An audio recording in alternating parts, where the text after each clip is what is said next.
everybody and welcome back to my channel. So today's video I'm very excited about. Today I'm going to be doing like a girl talk, boy talk, advice video, be your own personal agony aunt, all that jazz. I'm all here for it. I always love watching these style of videos.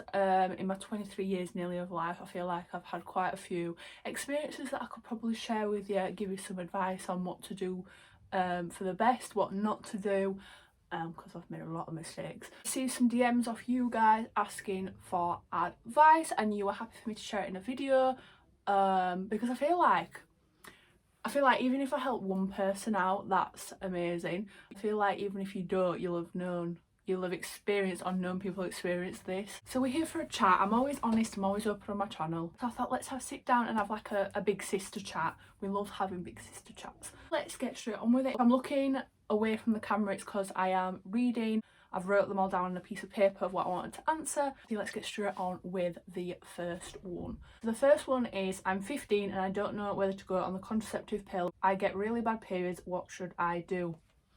Been there, done that, got the t-shirt. So I went on the pill when I was 15. I went on the pill not for the contraception reason, because I wasn't sexually active until I was 20. I went on the pill because I was suffering really bad periods to the point where I wasn't going to school. I would literally be in bed with the worst cramps ever. Paracetamol did nothing, hot water bottles did nothing, nothing helped me. I was in crippling pain and I was just really heavy.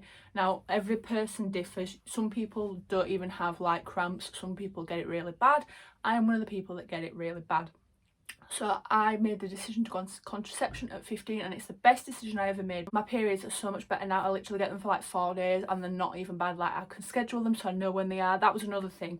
I always used to get caught out with my periods. So I'd be at school and I'd be like, I'd have come off 2 weeks prior and 2 weeks later I'd be having another period and I wouldn't be prepared and I didn't know when it was going to happen. And it's the worst feeling knowing you're not prepared for when Mother Nature comes and pays you a visit. I don't want to get caught out anymore. I didn't want the feeling of the unknown and I'd hated how heavy they were and I was just in a lot of pain with them. So I decided to go on contraception. I'm still on the same one I was when I was 15. I have the Rigevidon pill. So I have 3 weeks on, 1 week off, and then on that week, generally on the Wednesday, Thursday, that's when I get my period and I'll have it 4 days. It's absolute bliss actually. I don't get a half as bad as the cramps I want. I get a couple, but that's it. I highly recommend going on contraception if you have really bad periods because it's actually a lifesaver. I would speak to your GP about it though, because depending on because there are some side effects, like you do put some weight on. Body reacts differently to different pills, so I would see what pill is best for you. With my pill, I actually have to come off my pill and try a different contraception at the age of 25. Pills side effects can lead to blood clots and strokes, so I shouldn't be on it past 25. I've been on my pill for 8 years. Renew your contraception every 10 years, so that is something I need to do soon. There are other options to the pill. If you don't want to take the pill, if you're very forgetful, there's the coil, the implant, always other options. But yeah, speak to your GP. But if you are having really bad periods, I would recommend going on the pill. It's also a bonus that it helps with contraception, but I mainly went on it for my periods. Next one. My boyfriend of 2 years is cheating on me. Okay, I don't already like where this is going. I've seen messages on his phone but I haven't confronted him yet. What shall I do? Oh my god. Oh my god, I don't... Oh. Like, I can't believe you kept that quiet, because if it was me, I would absolutely go batshit crazy at him. What I think you should do, I feel like this is the perfect moment to like get some revenge or like out him in like a really public place. But you need to have a chat with him because he still thinks you don't know anything about it. But I feel like you need to do it. Like, you need to do something good with it. You know what I'd do? If you've ever watched the film The Other Woman, you need to do that. You need to get you and the girl... I'm not actually being serious because you probably don't want to do that, but you need to get you and the girl in the room with all the messages and just be like, hi, I'm not recommending you do that. I think on a serious level, you don't need to be with him. You deserve so much better than that. Like, you deserve the world. And he thinks he can have both slices of bread and eat it. Absolutely not. A, confront him, tell him you've seen the messages. B, if he denies it, you keep strong to yourself, girl. And C, get rid of him. Bye-bye. Because once a cheater, always a cheater. Name that film. As I always say, cheaters never change the spots. So I mean, if you can trust him and then you want to get, it depends on the situation, because if you've been together for like years, it's probably a bit harder. But my morals, I could not be with a cheater. Once they cheat, they're out of my life because they clearly didn't care enough. They clearly didn't care enough about me when they were with someone else. You know what I mean? Yeah, definitely get rid. Get out of there. Skedaddle. The next one is, how do I introduce a lad to my parents? I don't know how to approach it. Now, I'm probably not the best person to talk to you about this because I have not had the best experience with this. Little story time here on my ex-boyfriend. The first time he met my parents. The first time my ex met my parents was my great auntie's birthday party, so I invited him, and it was the first time that he had met my parents, and I thought, oh, he's going to be lovely, I feel like they're going to get on. Little did I know. So my ex-boyfriend thought that he would be able to keep up drinking with my dad. Now, my dad is a champ at drinking. Like, my dad can drink loads and not even touch the surface. Like, he's stone cold sober. And my boyfriend thought he'd actually be able to keep up with him. Nah, hun, that was not going to happen. I repeatedly told him throughout the night, will you stop, get that, that's your last one, that's your last one. Because he was trying to keep up, and I was like, it's not going to happen. You are going to get sick, you're going to throw up, and then I'm going to have to look after you. And that is exactly what happened. He got too drunk, he threw up, he was having like cider, like this purple like cidery stuff, and he threw up all down himself. It was in a nice white shirt, and he threw up, so he was covered in purple all down himself. He threw up at the club, and he was just like lulling about. So I asked my mum to take me and him home. So we came home, I put him to bed, and then what happened? He staggered to the toilet and was sick all around, not just in the toilet, oh no, all around on the floor. So there was purple juice everywhere. Who had to clean it up at 3 AM? Me. Put him back to bed and look after him. And then he wondered why I was annoyed at him in the morning. He was like, babe, come for a cuddle. And I was like, absolutely not, you have just embarrassed me in front of my parents. And from that day, my parents said, it's not a good one. And what happened? He broke up with me. But the point of the story is, why would you do that in front of like your partner's parents? Why would you embarrass yourself? So the advice I take from that, you can't influence your parents' opinion on your partner. It will form an opinion on them the second they see them. It depends on how they treat you, how they see you with him, and how he acts around them. They will just engage an opinion on him immediately. I think you should just tell your partner, be themselves, because that's all they can do. See what your parents' opinion is. Your parents' opinion shouldn't always define your relationship, but 99.9% of the time, my parents have always been right with every single lad that I brought home. So I always listen to my parents now because they know.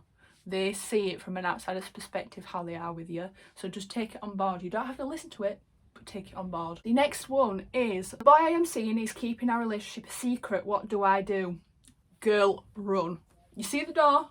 Run. No one should ever be kept a secret. You deserve to be shown off. You deserve to be shown off. Be like, that's my girl, look at her, look at me. I actually, and I'm going to admit it now, when I was young I was stupid and I actually kept one of my boyfriends a secret. This was in high school, in like year 10.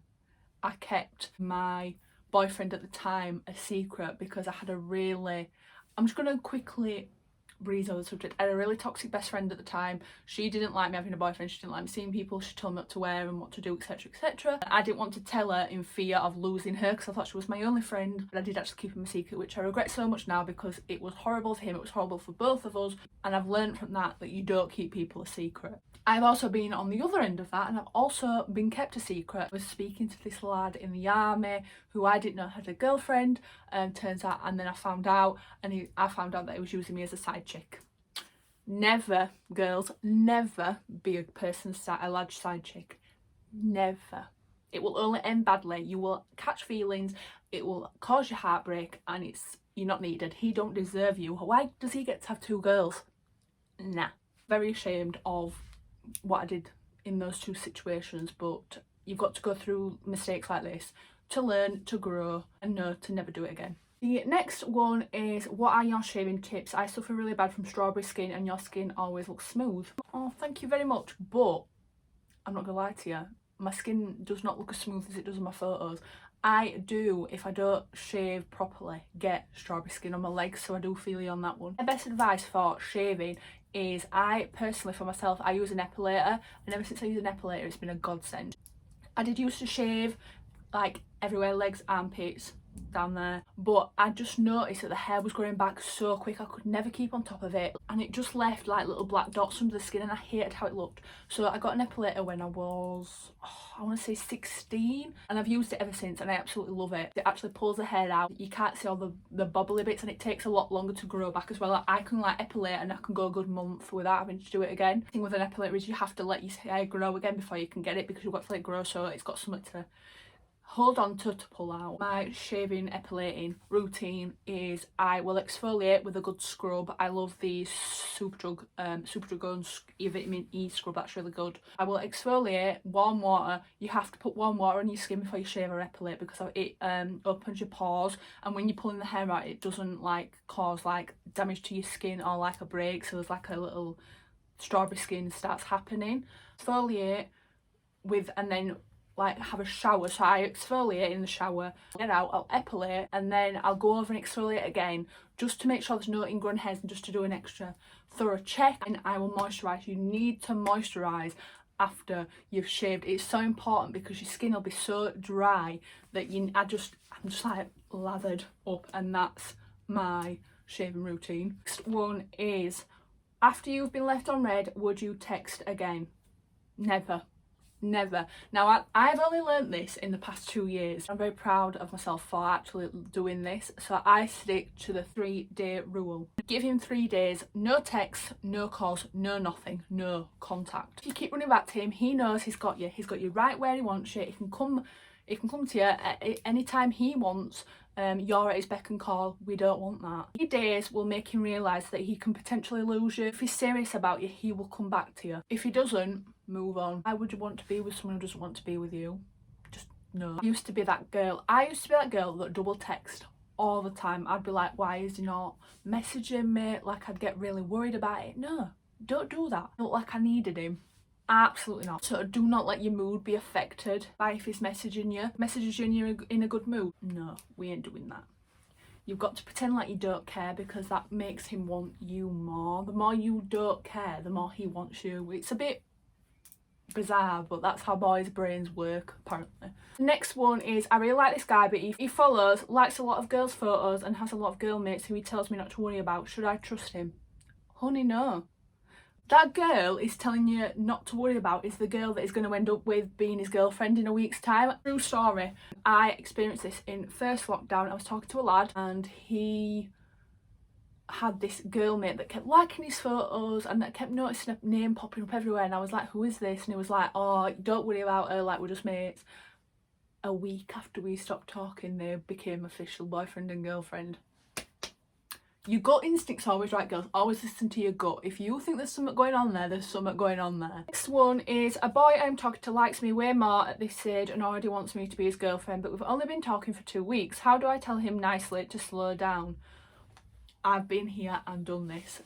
My ex-boyfriend told me he loved me 2 times after we'd seen each other. So we'd been on 2 dates and he already said he loved me. And I was like, what? That was way too quick for me. I always tell people never get into a relationship too quick without knowing someone, because I did that with my ex-boyfriend and we didn't last long at all, and that was the reason, because we didn't know each other, we didn't get to know each other, we didn't have a long talking stage, we jumped into it too quickly. So I just say to you, take your time, don't feel pressured into getting with him, and just be honest with him and tell him you're not ready, you need more time to get to know him first. You don't feel pressured into doing anything you don't want to do. Next one is, what should I do? I really like this boy but he's not ready for a relationship. Bloody hell, all these boys are not ready for relationships, and I call them boys for that reason. They're not men, they're boys. They're immature boys. A man is someone who would commit. A man is someone who is serious about you. Me personally, I want a man. I want something serious. I want a relationship. I don't want someone who's scared of commitment, so I would not go there. The next one, my boyfriend isn't very affectionate. He's not a cuddly person and he's only bought me flowers once. How do I tell him I need more? See, Again, I'm going to keep referring to past relationships, but one of my past relationships was exactly like this. He only gave me affection when he wanted to. He never gave it to me when I wanted it. Never bought me anything like flowers or anything. Not to say materialistic, but girls like the little things like that. Girls like getting bought flowers, getting a meal cooked for them, getting just little things, a kiss and a cuddle. That's all we want. Also depends on the lad though, because if he isn't the type to be like that, you can't force him to. You've kind of got to accept the way he is. If you can't accept that, and if that's like a big like no for you, I would say move on, because you can't force someone to do something if they don't feel like that. You can't change someone. You have to accept that. The next one is, I really like this boy I work with, should I ask him out? Yes girl, shoot your shot. We only have one life. What's the worst thing he's going to do? Say no. That's it. Like, what have you got to lose? I say go for it. Let me know how it goes, because I really want to know. The next one is, what do I do? My best friend fancies my ex-boyfriend. She ain't your friend. She ain't your friend. She ain't your friend. Your friend is your friend and she is loyal. She would not go there. I know all my friends would not dare go near my exes, and I would not go near any of theirs, because it's girl code. You just, oh no. She knows how rubbish he was to you. Like, she was there when you were crying on her shoulder about him. Why would she be attracted to that? Like, what, you had me crying on my shoulder and the next day you're going behind my back? Nah. Cut them both off, I say. Cut them both off. She's not your friend and he's not worth shit, okay? Next one is, I keep talking to this lad, but he keeps talking about us having sex and I don't know how to feel. Oh my God. Literally, I feel you, girl, because I have this with about, I'm going to say 80% of lads I speak to me on the daily. The advice I have for you here is, a guy that is asking you for sex and asking for nudes, that is the only thing he wants from you. He just wants sex. That's it. He doesn't want a relationship. Sex and nothing more. He wants a relationship, will actually speak to you first. He will not ask you for anything. He will not talk dirty to you, because he wants to get to know you. The sex is a bonus, don't get me wrong, but a boy that just talks to you about sex, that is all he wants. Do not give in to him, just delete him. And the last one for today's video is, my new boyfriend still has photos of him with his ex and still follows on Insta. I'm uncomfortable with it. How do I tell him? Okay, well, I'm just...